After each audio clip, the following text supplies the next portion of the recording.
Zootopia? No, it's Funtopia. 안녕하세요. 펀한 나라 제니퍼의 펀토피아에 오신 여러분을 열렬하게 환영합니다. 일상에 지친 여러분, 펀토피아에 오셔서 제니퍼의 즐거운 이야기로 재충전하시기를 바랄게요. 많은 분들이 삼국지를 좋아하시는데 삼국지 외에 한국사 또 서양사 등을 해달라는 분들이 계셔서 오늘은 서양사로 먼저 준비해봤습니다. 여러분의 반응이 어떠실지 정말 궁금한데요. 제가 많이 부족하더라도 넓은 마음으로 들어주시면 감사하겠습니다. 제가 컨텐츠 제작에 참고한 자료는 소개글에 올리고 있으니까 역시 참고해 주시기를 바라겠습니다. 나폴레옹의 한 측근은 나폴레옹을 가리켜 이렇게 말했다고 해요. 나폴레옹과 같은 천재는 이전에도 없었고 앞으로도 없을 것이다. 나폴레옹은 워털루 전쟁에 패배한 뒤 내가 왜 이 전쟁에서 졌는지 이해할 수가 없다고 했다고 합니다. 최고의 군사 천재인 나폴레옹이 절대로 지면 안 되기 때문에 만전을 다해서 준비했고 신혈을 다해 준비한 전투가 바로 이 워털루 전쟁인 것이에요. 그는 왜 이 전투에서 패배자가 되었을까요? 이제 제니퍼와 함께 나폴레옹 시대의 종언을 알린 그 위대했던 전투 워털루 전투 속으로 들어가 보시겠습니다. 시작에 앞서서 아직까지 펀토피아 구독자가 아닌 분께서는 구독 버튼 꾹! 좋아요와 알림도 꼭 부탁드리겠습니다. 더욱 알차고 유익한 컨텐츠로 보답하겠습니다. 바로 시작할게요. 영국, 러시아를 제외하고 거의 모든 유럽을 석권했던 나폴레옹. 그는 1813년 라이프치히 전투에서 패한 후에 해외돼서 엘바 섬으로 추방되었죠. 그 후에 빈회에서 전후 처리 문제로 연합군 사이에 다툼이 일어났어요. 이러한 호기를 잡고 나폴레옹은 엘바 섬을 탈출해서 7,000명의 군대를 이끌고 다시 파리에 입성하게 됩니다. 나폴레옹의 복귀 소식은 유럽을 다시금 두려움에 떨게 만들었고 연합국은 일치단결해서 프랑스를 향해 진격해왔습니다. 그들이 맞닥뜨린 곳은 워털루, 벨기에에 있는 한 동네였는데요. 당시에 프랑스 군대 병력은 약 7만 2천여 명의 백전노장의 군인들이었어요. 반면 영국의 웰링턴 장군의 연합군은 6만 8천 명, 프로이센의 블리어 장군의 군대는 4만 5천 명으로 전체 11만 3천 명의 병력이었지만 사실은 오합지졸이었어요. 전쟁이란 게 이 숫자 싸움만은 아니잖아요. 게다가 당시 전쟁의 승패를 갈랐던 화력, 즉 대포의 수에서도 프랑스가 250대 그리고 영국이 150대로 프랑스가 압도하는 거예요. 그렇게 나폴레옹은 승리를 자신합니다. 그리고 그는 영국군과 프로이센군이 합류하기 전에 신속히 각계격파해가지고 승리한다는 전략을 세우게 됩니다. 나폴레옹은 작전상 후퇴한 프로이센군이 완전히 퇴각한 걸로 착각을 했어요. 그래서 그의 휘하에 그루시 원수한테 3만 명의 별동대로 프로이센군을 추격해라 라는 명령을 내리게 됩니다. 결국 이것은 나폴레옹이 패전한 중요한 이유 중에 하나가 돼요. 왜 그랬냐 하니까 이 그루시 원수가 고령이에요. 나이가 많아. 거기다가 결단력이 또 부족해요. 그래서 이 일을 수행하지 못한 거예요. 프랑스군 입장에서는 결국 프로이센군을 붙잡지 못했고 그 결과 프로이센군은 영국군과 합류하게 됩니다. 게다가 정작 중요한 워털루 전투에서 이 구루시 원수의 이 3만 군이 제대로 투입도 되지 못했던 거예요.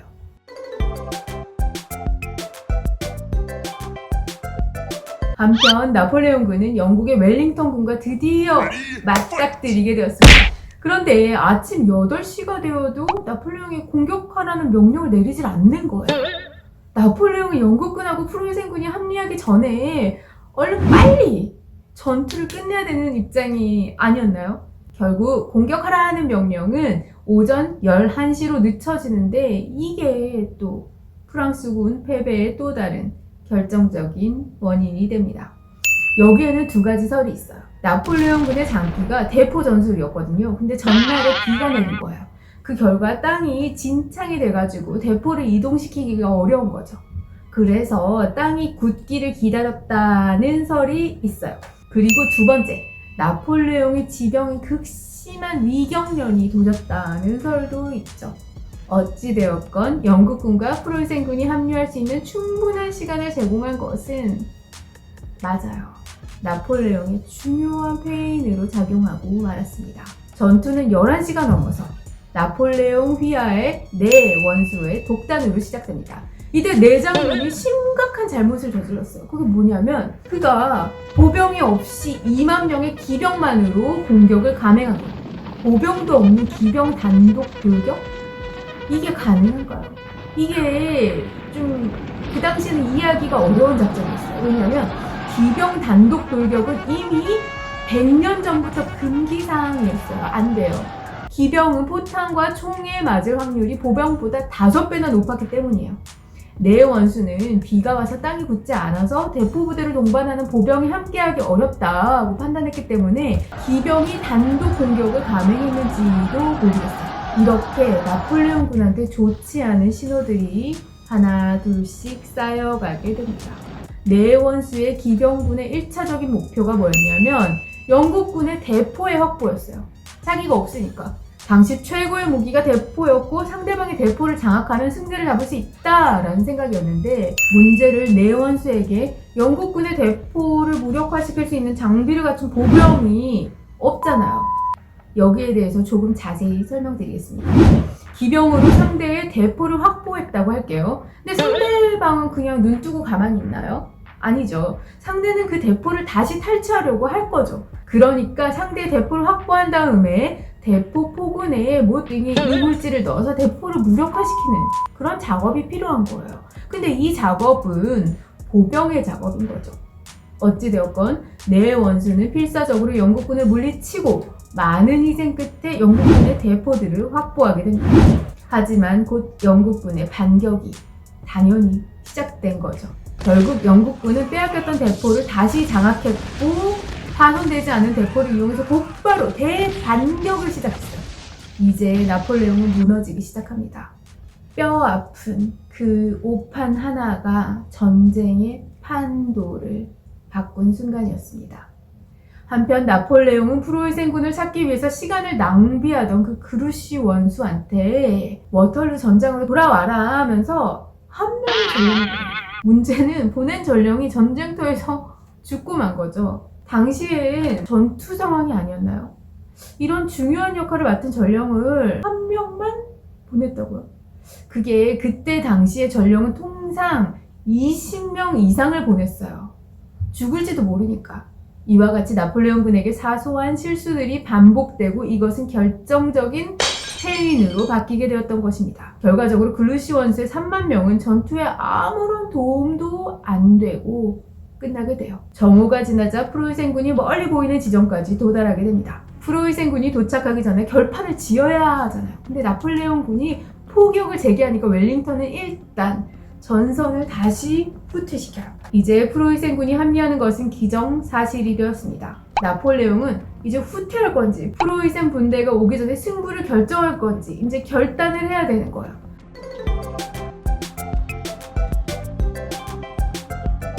나폴레옹은 어떤 선택을 했을까요? 그는 빨리 승부를 내기로 결정을 한 거예요. 이제 당시에 세계 최강을 자랑하던 나폴레옹의 프랑스 근위대가 공격의 중심에 섰습니다. 이제 웰링턴은 대담한 결정을 하게 돼요. 영국군의 병력을 한 줄로 늘린 거예요. 병력을 한 줄로 늘어뜨린다? 이게 당시에는 금기였어요. 당시 전투는 총의 성능이 좋지가 않아서 총격만으로는 승패가 나지 않았거든요. 총격 후에 백병 돌격으로 완성이 되는 거예요. 백병 돌격에 승리하려면 수비 대용을 두텁게 해야 되는데 이 웰링턴은 이 금기를 깼던 거예요. 그냥 한 줄로. 프랑스의 군의대가 능선에 거의 도달했을 때 웰링턴이 길게 늘여놓은 수비대가 일제히 일어서서 사격을 가하게 됩니다. 그것도 일직선이 아니야. 3면으로 가마선 형태였어요. 이러한 사격은 명중률을 2배 이상 끌어올리게 됩니다. 이러니까 프랑스군이 얼마나 놀래요. 내가 제일 잘 나가 하다가 갑자기 막 당해. 너무 놀란 프랑스의 군의대는 이제 공격을 포기해버리고 후퇴하고 합니다.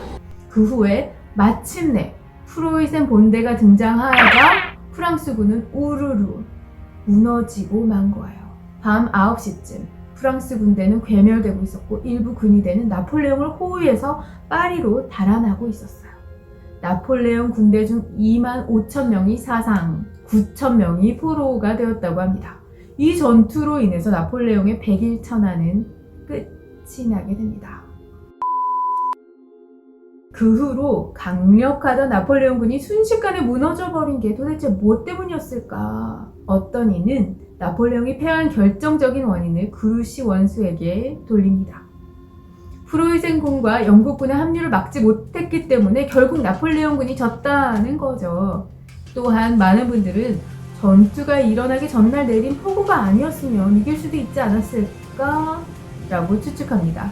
전투 전날 폭우가 있었고 그 결과 나폴레옹군이 실수를 남발하게 되었던 것도 어찌 보면 일리가 있거든요.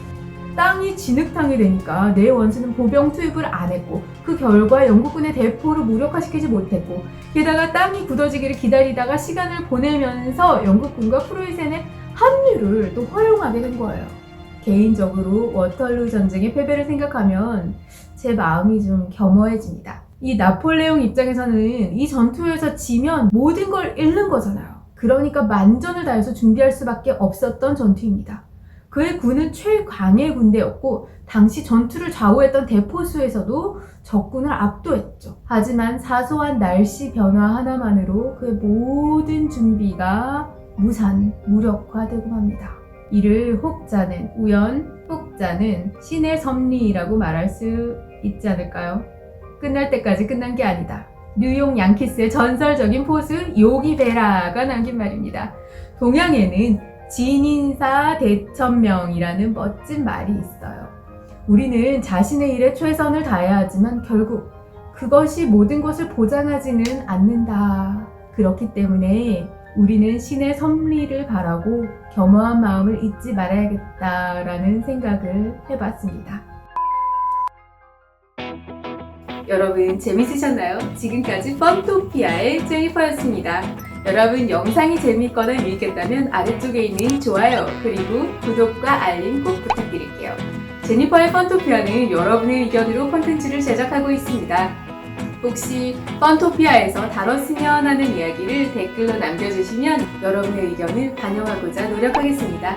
다음에는 더 재미있고 유익한 영상으로 찾아뵙겠습니다. 감사합니다. 여러분 좋은 주말 되세요. 안녕.